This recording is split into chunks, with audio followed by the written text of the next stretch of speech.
11h07. Portugal vai às urnas no dia 4 de outubro para a escolha de um novo primeiro-ministro. O processo de votação das eleições legislativas já começou no exterior, inclusive aqui no Brasil, já que o Brasil concentra a maior população de portugueses que vivem no exterior.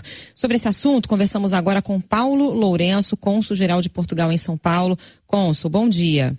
Bom dia, Carolina. Cônsul, este ano temos uma greve nos Correios aqui no Brasil, né? E as cédulas de votação são enviadas pelos Correios. O consulado está preocupado com essa situação? Pode ter um atraso na chegada dessas cédulas? Então, Carolina, de facto, a chegada das cédulas de votação coincidiu com a realização do início da greve, particularmente nos estados de São Paulo, Rio de Janeiro e Bahia. Mas essa situação está-se resolvendo agora um pouco aos poucos e em grande medida através da boa colaboração que os Correios do Brasil nos têm dado. Mas de facto afetou a chegada das primeiras cédulas de votação ocorreu entre os dias 15 e 16, que coincidiu justamente com o início da greve. Aos poucos as cédulas já estão chegando. Este é o maior colégio eleitoral português no exterior, aqui em São Paulo. E, portanto, nós estávamos naturalmente preocupados com a situação, mas ela está aos poucos agora a voltar à normalidade. A orientação é para que os votos todos sejam colocados no correio até o dia 3 de outubro, né?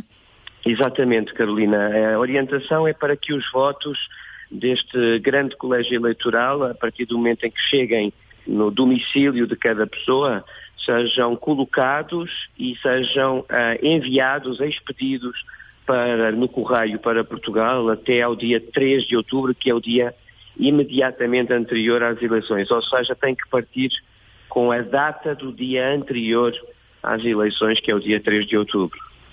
Cônsul, quantas pessoas devem votar, quantos portugueses aqui no Brasil devem votar? A gente tem 75 mil, né, portugueses vivendo no Brasil, mas desses quantos devem votar? Então, Carolina, na realidade no Brasil são mais votantes do que 75 mil. 75 mil apenas em São Paulo. E São Paulo tem o maior colégio eleitoral, em grande medida também porque ele tem uma grande concentração de brasileiros que têm dupla cidadania, têm cidadania portuguesa. Isso, aliás, é um dos factos mais interessantes deste colégio eleitoral, é que hoje um número cada vez maior de brasileiros que têm nacionalidade ou cidadania portuguesa também podem votar.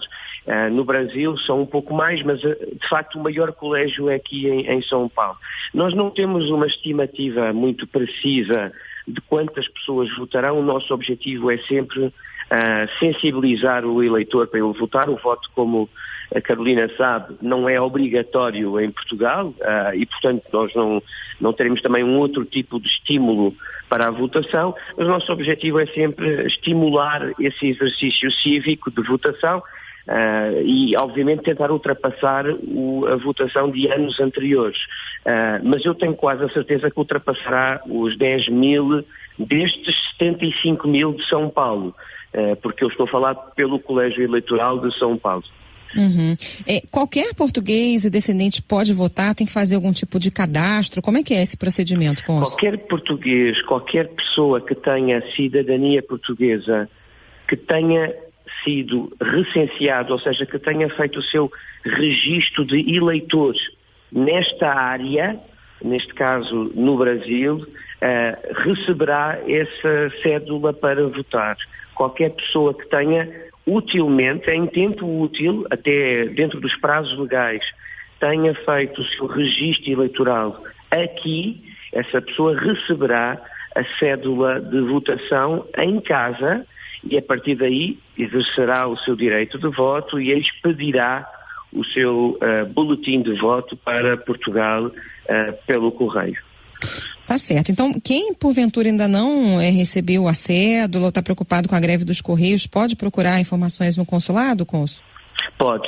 Nós temos uma linha telefónica dedicada no Consulado-Geral de Portugal em São Paulo e temos também um correio eletrónico dedicado ao assunto das eleições e, de facto, nós vamos entrar, Carolina, agora nesta última semana, a semana decisiva para quem queira votar, para as pessoas poderem exercer o seu direito de voto. O consulado está permanentemente acessível para que as pessoas possam tirar dúvidas, e eu não queria deixar de agradecer à CDN o interesse nesta matéria, até porque, de facto, é o maior colégio eleitoral português no exterior, o de São Paulo, é o maior colégio eleitoral, e além disso tem esta particularidade que poucas pessoas conhecem, que é o facto de nós termos uma comunidade de brasileiros que também são portugueses, que podem crescentemente exercer o seu direito de voto e fazer participação cívica nas eleições em Portugal. E eu acho que isso não deixa de ser um fenómeno interessante. Cônsul, muito obrigada pela entrevista. Bom dia para o senhor. Bom dia, Carolina. Obrigado pelo interesse. Conversamos com Paulo Lourenço, cônsul-geral de Portugal em São Paulo.